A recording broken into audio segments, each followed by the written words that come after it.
Kita beralih ke informasi lainnya, pemirsa. Banyak sektor properti dan penyewaan pusat perbelanjaan terimbas dalam pandemi COVID-19. Sebab anjuran untuk stay at home sebagai langkah memutus penyebaran virus COVID-19 membuat jumlah pengunjung mal berkurang drastis. Untuk itu, pusat perbelanjaan kini memilih memberikan diskon sewa tenan hingga 20%. Pandemi COVID-19 yang memukul sektor properti dan penyewaan pusat perbelanjaan turut berimbas pada kegiatan bisnis di sejumlah pusat perbelanjaan di Kota Semarang.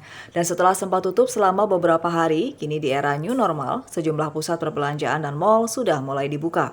Tentunya dengan menekankan protokol kesehatan secara serius. Angka pengunjung maupun omset penjualan tenan di pusat perbelanjaan modern cenderung turun seiring masa pandemi COVID-19 yang tak kunjung usai. Sejumlah tenan khususnya pelaku usaha mikro, kecil, dan menengah memilih hengkang lantaran minimnya pendapatan di kala pandemi dan banyak brand besar menutup outletnya. Seperti di Plaza Simpang 5 yang memilih memberikan diskon sewa tenan hingga 20%.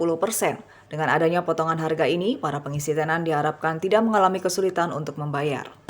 Sementara ini sama dengan mall yang lain ya, kalau saya lihat sih masih belum banyak perubahan yang signifikan, jadi masih belum seperti yang diharapkan. Kalau saya tanya sama tenan-tenan saya, belum kembali seperti dulu waktu sebelum pandemi. Jadi memang berharapnya sih pelan-pelan kita nanti bisa kembali kayak dulu.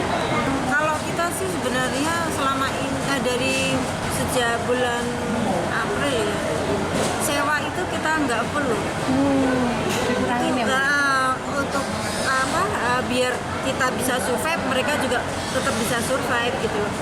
Kalaupun saya bisa narik tenan masuk ke sini pun harganya spesial karena kita mau menarik keramaian dulu di sini.